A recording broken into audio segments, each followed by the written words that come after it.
afternoon. For Skyrim, any percent, we have a glitch exhibition. That's getting close to getting met. And then there's also a bonus run available there of 2 worlds. And now the System Shock run you've all been waiting for. Take it away, Fearful Ferret. All right, hello. I'm going to be running System Shock. It was released in 1994 and pretty much inspired an entire series of really good games, including Dishonored and Bioshock and Deus Ex. So it's a really good game, really influential, and I'm really happy to be running it today. Night Dive Studios released an enhanced edition just last year that, for the purposes of the speedrun, introduced mouse-free look, so it makes the game much more playable. So if you haven't checked it out, definitely check out the enhanced edition. It's really fun. I really enjoyed playing it casually. All right, I'm about ready to go. Ready on the countdown? All right, 3, 2, 1, go.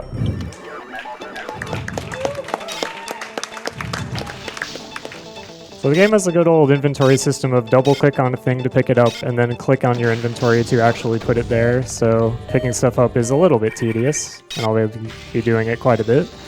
This first level is a medical level. Excuse me. Excuse me. Oh my goodness. This is a literal wall of servbots. Go away.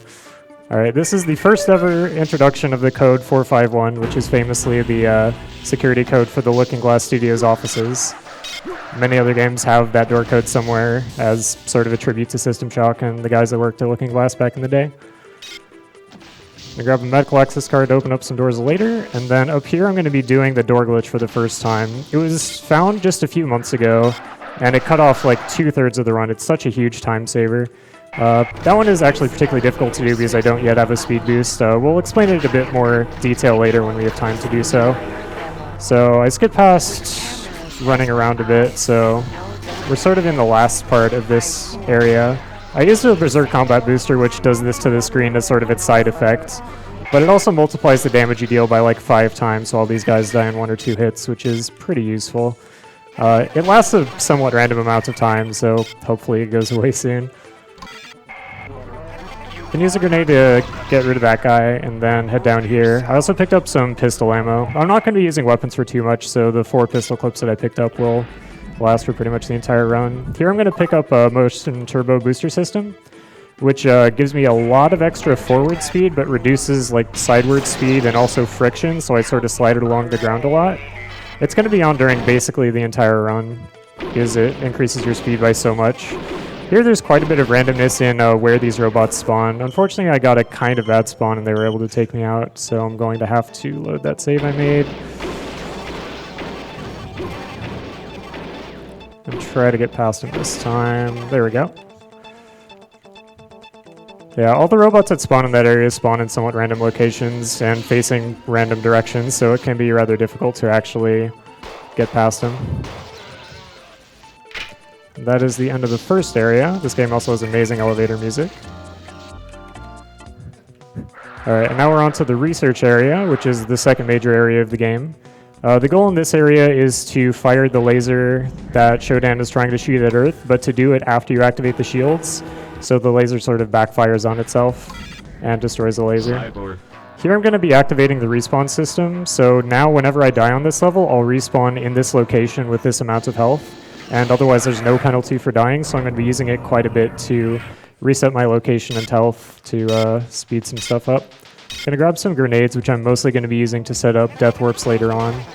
But here I'm going to be doing a lot more door glitches, which I'm going to allow KeepFace to extrapolate on. Yeah, so in System Shock 1, your character has 2 hitboxes. It has a hitbox in the head and a hitbox on the feet. And basically what he's doing is clipping the head hitbox through the door by running into it while crouching and then uncrouching and saving right when he gets next to the door.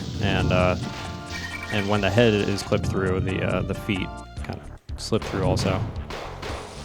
Yeah, the game doesn't quite calculate collision correctly as you save. You don't actually have to load the save you make, it's just the act of saving that messes it up. I'm going to be doing a little bit of a safety strat here where I'm going to allow a suicide robot on the other side of this wall, which I'm going to door clip through. I'm just going to allow it to kill me, and that way I'll get a pretty big health refill. Normally in a speedrun, I try to conserve health really aggressively up until this point so that I can survive that explosion as well as the part that comes after. but in a marathon, that's far too much to hope for.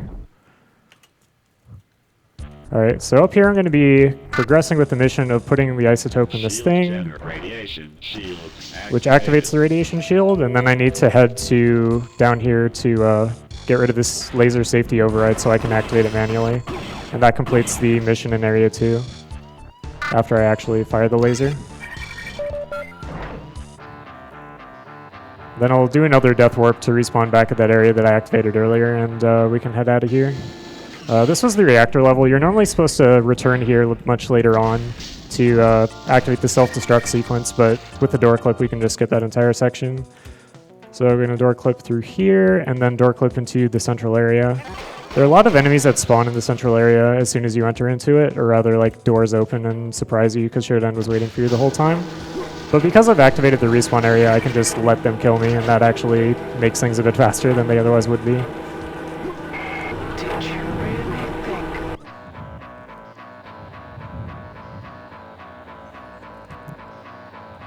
So now I've completed the objective on this floor, the research floor, so I can head up to floor 3, which is the maintenance floor.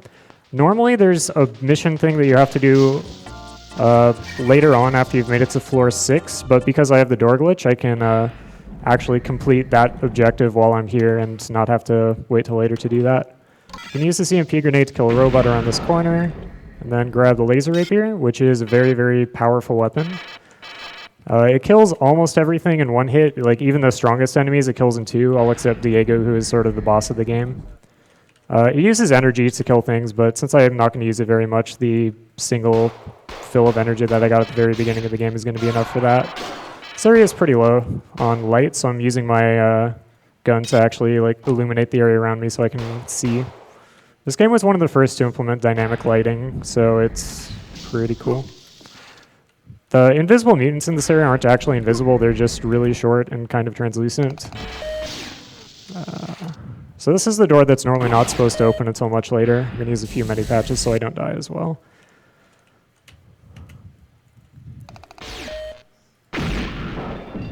Actually, executing the door glitch is pretty difficult because you have to both jump and pause the game at pretty specific points in time. I don't know like exactly how many frames are involved, but it's probably on the order of 2 or 3. But it all comes down to muscle memory because the door glitch pretty much operates exactly the same way every single time you want to do it on a door. Now we head up to floor 6, which is the floor I'm going to be spending the most time on. There's an objective here that requires you to flip maybe like 6 or 7 switches in total, so it's going to take a little bit of time. Over here is going to be the respawn point, which I can activate. And now I'm going to be returning to that point after allowing enemies to kill me or using frag grenades to kill me so that I can return to the central hub area without having to walk back. Also going to pick up this key card. All the key cards that I've picked up I don't actually have to pick up because I can just use the door glitch to glitch through every door that it opens, but grabbing the excess card makes it a little bit faster to get through those doors than having to do the door glitch every single time. So now we're going to head to Alpha Grove, one of 3 groves. There's a switch in each of those 3 groves that you need to activate to be able to progress with this objective. So here is the first one. I'm going to use a frag grenade to kill myself and respawn. Then we'll head out to Delta Grove, which is pretty similar. After I'm done with Delta Grove, I'll be doing Beta Grove, which is the most difficult grove. It's particularly difficult for 2 reasons. One is that there's radiation in it, so you take quite a bit of damage over time while you're inside of it. And the other part that makes it difficult is that in Beta Grove, if you die, you do not go back to the respawn point, it just kicks you out to the main menu. So you have to make it all the way through Beta Grove and return to the elevator before trying to do a death warp. And if you die inside Beta Grove, then you just have to reload to spawn, which is pretty bad. So it's also the grove that's furthest away. It takes the longest to get to, which we will be heading to right now. Movement in this game is pretty difficult because the speed booster basically makes it like you're on roller skates. There's very little friction, and you have very little ability to strafe left and right. So once you start moving forward, you're pretty committed to doing so until you bump against a wall. And when you bump against walls, you sort of rise up in the air, and you lose traction with the ground, so you're not able to do anything until you land back on the ground. Warning. Dangerous Here is Beta Grove. I'm going to be picking up a Mag Pulse, which is a slightly more efficient way of killing some robots later on. Interlocks disabled.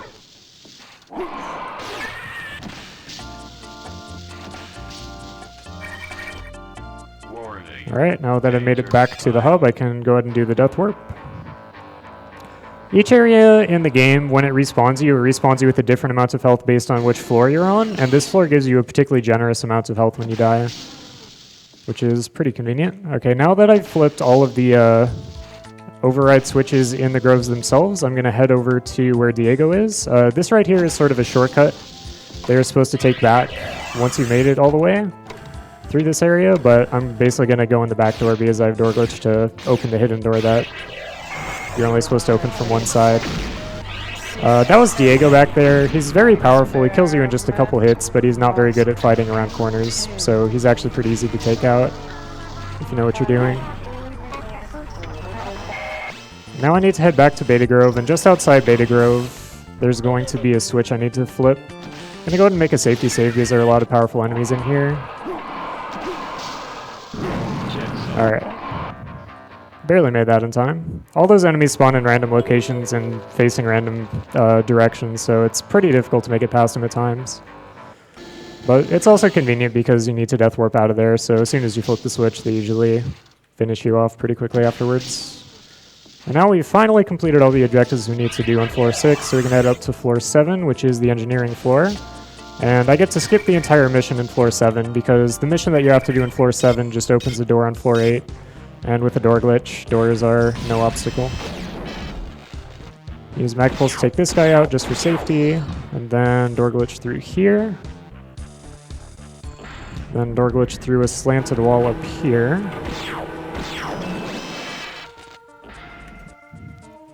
Head out here. One kind of annoying thing about enemies in this game is that their dead bodies have collision until they reach the last frame of their death animations. So you have to wait for them to die completely before you can actually pass through them. And then this is the door that the mission in floor 7 is supposed to unlock, but I can just head on through. Alright, this right here is the most difficult trick in the run. All of these orange things basically act as like pinball bumpers, so they knock you around a lot if you hit them. Wow, first try. Nice. Yeah, so on the security floor, you're supposed to go through a lot of side corridors to actually start up. Oh, that's really bad. All right, let's see if we can do this. All right. That was close. Yeah, so I accidentally spawned Diego by getting too close to the elevator, and he kills you in 2 hits. And then he hit me once. If I had missed that last door glitch, I would have had to respawn and try that bridge jump again. So that was probably the clutchest moment I've had in a GDQ. All right. And then you're also supposed to complete a lot of other objectives on this floor, which is floor 9, but you can just clip into the central area. And then this is cyberspace, which is sort of the special area. There's one on each floor, but this is the only cyberspace area that you actually have to go through in the speedrun. This is where Shodan is, and we're going to be fighting her in this sort of space combat simulator, whatever you want to call it. Somebody thought this was a good idea. Alright, Shodan sort of messes with your controls, so she sort of sends you off in random directions and also messes with your view. Yeah, Ferret's trying to press the click button and enter as fast as he can. Yeah, I'm trying to match 3 buttons to like maximize my rate of fire. Yeah. If I can kill her before the second email appears, actually I think you already did. Alright, time. Sorry. It's 12:54. Not bad. It's over. It is over. Alright. It's a very fast-paced game. Like, the speedrun doesn't have much time to talk, but I think I got through everything I wanted to say, so that's pretty good. If you enjoy System Shock, then definitely check out Enhanced Edition, which was released by Night Dive Studios just last year. And then Night Dive Studios are also running a Kickstarter for a remastered edition of System Shock, which they're making in Unity, which I'm really excited for. There's a demo you can play, and then also Other Side Studios is working on a sequel to System Shock 2, so they're doing System Shock 3, and they're just starting work on that. And I'm also really excited about that. For the speedrun, huge shoutouts have to go to Private Cinnamon Bun and Itsubitsu. Like, they did 99% of the work on this. I just picked it up and learned it because it's a fun run, and I've enjoyed it, but they've done pretty much all the testing and research necessary for that. Itsubitsu found door glitch. Like, they're really good. All right. Thanks for watching. Thank you, Fearful Nice. Ferret. My mind is blown. Great run. Had $100 from Drucifer during that. He said, I had to donate during System Shock considering my computer's name is Shodan. I want $50 to the cow level and $50 to Runner's Choice. We'll have to find out what Ferret's Runner's Choice is, by the way. And then $100 from Ferret Friend Runs